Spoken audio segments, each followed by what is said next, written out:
नमस्कार मित्रांनो, नवीन दोघातली तुटेना 22 ऑक्टोबर भागामध्ये घरामध्ये आदिरा, आजी आणि सगळेच बसलेले असतात आणि आदिरा एक बॉम्ब फोडते. तो कसला? चला तर बघूया. मलिकाला काही करून समर आणि स्वानंदीचं लग्न अडवायचं असतं आणि त्यामुळे ती काय काय प्रयत्न करते, पण आदिरा मात्र त्या सगळ्यावर पाणी फिरवते. खरं तर स्वानंदी आणि समर पण कॉम्प्रोमाइज करत असतात आणि तसं त्यांच्यामध्ये ठरलेलं पण असतं. कुणीही संसाराचे स्वप्न बघायचे नाही, पण घडतं उलटं. त्यांच्यामध्ये हळूहळू जवळीक येत असते. तेवढ्यात आदिरा म्हणते, आपण दिवाळी थीमचं प्री वेडिंग फोटोशूट करणार आहोत. समोर म्हणतो, प्री वेडिंग फोटोशूट नाही या. आदिरा म्हणते, काय रे पिंट्या दादा, असं काय करतोस? आजी म्हणते, पिंट्या अरे कर ना कर ना. तो म्हणतो, आजी मी साव करेल, पण स्वानंदी मॅडम त्यांना आवडेल का? आदिरा म्हणते, ती जबाबदारी माझी, थांब मी नंदुताईला फोन करते. ते आता फोन करू म्हणते, नंदुताई आपल्याला दिवाळी थीमचं प्री वेडिंग फोटोशूट करायचे. स्वानंदी म्हणते, आदिरा आता हे काय नवीन? आदिरा म्हणते, प्लीज ना नंदुताई, माझ्यासाठी तुम्ही एवढं पण करणार नाही का? Please please. नंदू हसत म्हणते, हो चालेल. बरं सांग कुठे करायचं?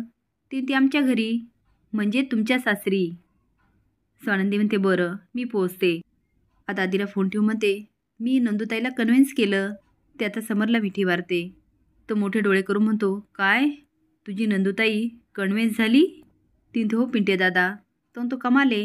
नाही म्हणजे स्वानंदी मॅडम सरळ सरळ कुठली गोष्ट करत नाही.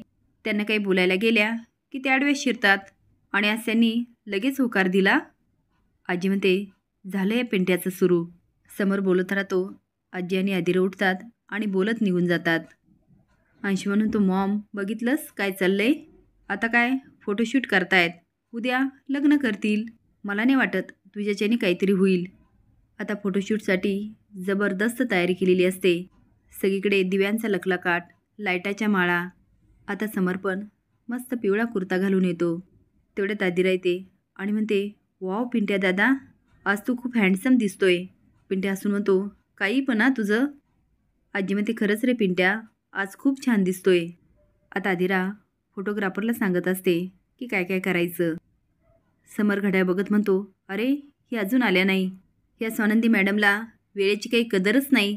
तो आता इकडे तिकडे चक्रा मारायला लागतो. आजी म्हणते, पिंट्या काय झालं? समोर म्हणतो, त्या जर 11 वाजेपर्यंत आल्या नाही ना, फोटोशूट कॅन्सल. पण तेवढे स्वानंदी पळत येते. तिच्या हातामध्ये डबा असतो. आजी हसून आणि मोठ्याने म्हणते, आली आली स्वानंदी आली. समोर म्हणतो, तुम्ही 11 वाजता येणार होतात ना? आजी म्हणते, 11 वाजायला अजून 3 सेकंद बाकी आहे. चला चला फोटो काढा.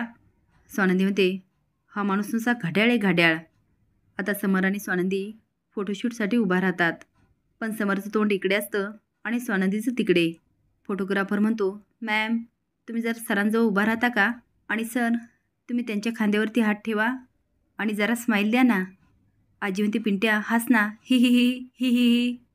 आता कसं हसायचं हे आजी हसून दाखवत असते. ह्यामुळे समर आणि स्वानंदीला खूप हसायला येतं. आता आजीची एवढी कॉमेडी सुरू होते की सगळा माहोलच बदलून जातो.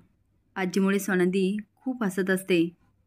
आता समर आकाशदिवाला हात लावतो आणि स्वानंदी त्याच्याकडे बघत असते. यामुळे दोघांचं फोटोशूट अगदी जबरदस्त होतं. आता मात्र मलिकाचा खूप जळफळाट होत असतो. आजी मलिकाकडे बघते आणि मुरका मारत तिच्या नाकावर टिचून मुद्दाम फोटोशूट करायला लावत असते. आता बघूया पुढे काय होतं हे बघण्यासाठी लाईक आणि सबस्क्राईब करा. धन्यवाद.